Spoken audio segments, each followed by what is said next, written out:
terlihat jelas. Eh, yang lebih penting setelah komitmen adalah bagaimana nanti Bapak Ibu sekalian dengan didampingi oleh pemerintah daerah dapat melaksanakan komitmen ini dengan mengimplementasikan kaidah-kaidah maupun konsep-konsep sekolah ramah anak secara benar. Mengubah ada beberapa konsep dasar dari sekolah ramah anak, 4 konsep dasarnya. Yang pertama adalah bahwa seluruh pengajar di sekolah ramah anak, pendidik dan tenaga pendidikan harus bertindak sebagai orang tua dan sahabat anak. Mengapa? Karena satuan pendidikan adalah rumah kedua. Rumah kedua yang secara sadar orang tua melepaskan hak pengasuhannya 8 jam sehari minimal kepada para pendidik di satuan pendidikan.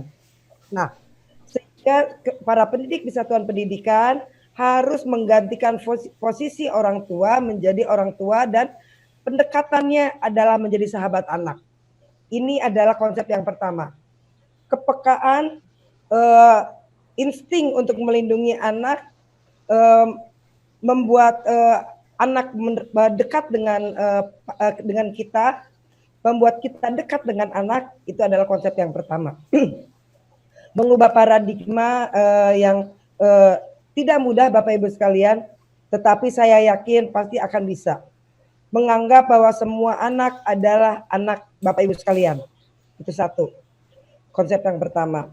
Yang kedua adalah semua orang dewasa di satuan pendidikan menjadi teladan. Menjadi teladan untuk anak-anak agar mereka mempunyai karakter yang baik. Sebagai modal mereka untuk masa dewasanya. Karena Bapak Ibu sekalian, modal utama dari seseorang untuk bisa berinteraksi di dunia internasional, bersaing di dunia internasional adalah mempunyai karakter yang baik. Mempunyai karakter yang baik, tahan banting, mentalnya kuat dan sebagainya. Itu adalah merupakan modal yang utamanya, dan itulah yang ingin dicetak di sekolah ramah anak, sehingga pendisiplinan di sekolah ramah anak tidak boleh dengan kekerasan dan merendahkan martabat anak. Karena kekerasan dan merendahkan martabat anak yang dilakukan dalam proses pendisiplinan dalam bentuk hukuman-hukuman, ancaman, sanksi, itu membuyarkan semua mental anak, Bapak Ibu sekalian, bukan menguatkan. Tidak ada satupun hasil penelitian secara ilmiah yang mengatakan bahwa hukuman menguatkan mental anak, tidak ada.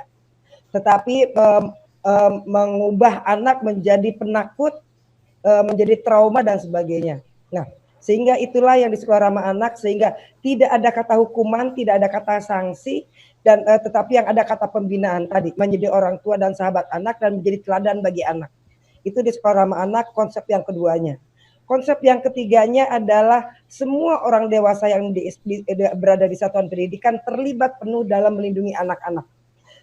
Artinya apa? Semua orang dewasa yang ada di sekolah, warga sekolah, dari mulai atau satuan pendidikan, ada ibu kantin misalnya, termasuk di sana.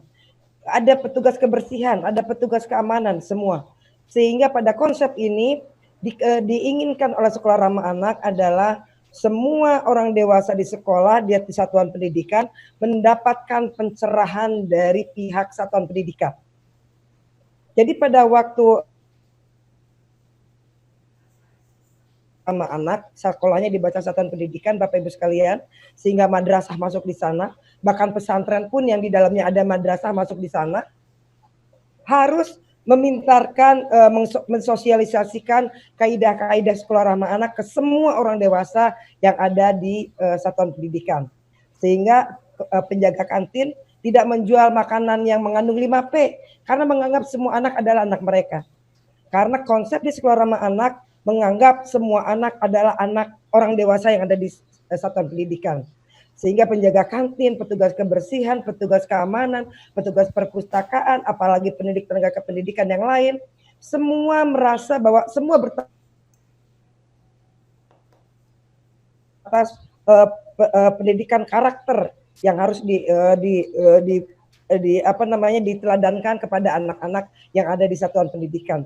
Nah, itu adalah konsep yang ketiga. Yang pertama tadi menjadi orang tua dan sahabat anak, kepekaan. Yang kedua menjadi teladan, ketiga memahami sekolah ramah anak sehingga mereka mau bergerak untuk memenuhi dan melindungi semua anak